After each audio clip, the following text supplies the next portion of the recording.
Como mostrar a barra de ferramentas e os painéis? Sumiu. Como faz para reaparecer? Photoshop aberto. Do lado esquerdo, onde fica a barra de ferramentas, sumiu.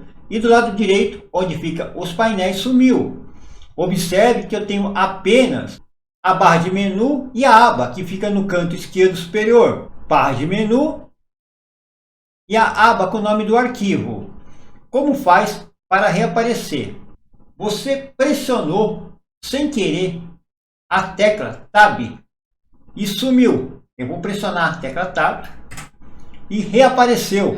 Do lado esquerdo eu tenho a barra de ferramentas e do lado direito eu tenho os painéis.